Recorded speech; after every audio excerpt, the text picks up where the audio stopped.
Ron Brendel has been Jordan Smith's vocal coach at Lee University in Cleveland, Tennessee, and he joins us now via Skype. Ron, thanks for joining us. Thanks for having me. Now, Ron, one of your students is the winner of The Voice. How does that feel? It's amazing. You know, when Jordan walked into my studio 2.5 or 3 years ago, everybody around us knew that it was a remarkable talent.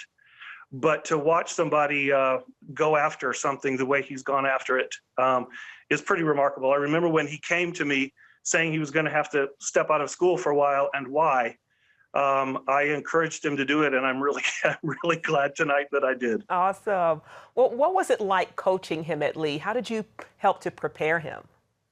Well, it's interesting, your choice of the word coach, because really a coach and a voice teacher are two different things. I'm a voice teacher. What that means is I'm a technician. I talk about how the instrument works and how to make it work most effectively and in a healthy way. And once they know that, then I encourage them to pursue classical music or pop music or gospel music wherever they're feeling led.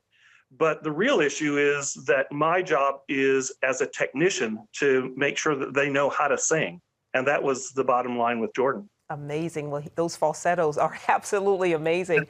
Now, one Lee professor said on Facebook that Jordan's heart is as big as his voice. Tell us about his heart. His heart, the Jordan that you see Monday night and Tuesday night, week in and week out, is absolutely authentic.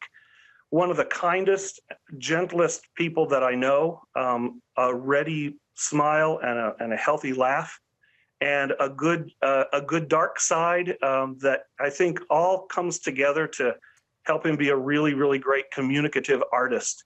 But really, he is who you see on that stage. You see him do these incredible performances, and when they're done, he returns to his very pleasant, humble place, and that is truly how he is. I've known him for 3 years, and that is the truth. That is the real Jordan Smith, and his time in LA has not tainted him as far as I can see. That's amazing. Well, tell us about his faith and how it's helped him overcome.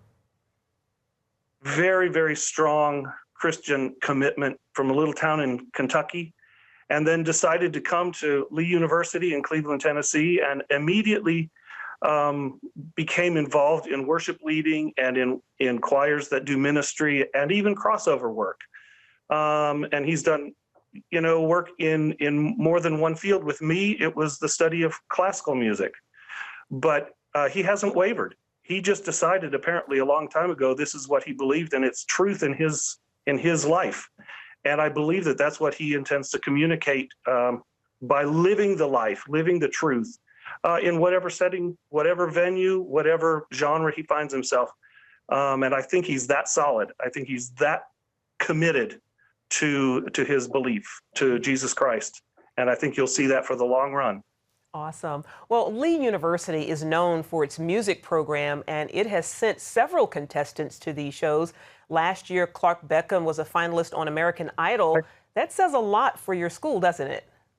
It really does. The interesting thing about Clark is that he wasn't a music major. He holds a degree down the hall from me in history. But what's interesting is that it shows that Lee is a place that will let you find your own voice. I don't mean that to be a pun, but it lets you find what works for you and lets you pursue that. And we really do try to educate the whole person. That's the beauty of a liberal arts college, and that's what we do. And so you have the Clark Beckhams with a degree in history, a good achiever academically, who then goes on and pursues music. We have Phil Stacy, who several years ago, I think was top 6. We have Voices of Lee, who on the sing-off was 2nd or 3rd. But what you don't see is a whole other arm of what we do in the classics in music, and we have students going on to wonderful careers in the the legitimate classical arts in orchestras and as singers. But Clark shows that we do more than just sing or teach history in a vacuum. It really is educating the whole person. That's one of the real beauties of Lee University in a little town in Tennessee. Who could believe that? Amazing. Ron Brendel, thank you so much for joining us today. We appreciate it. Thanks. Absolutely my honor.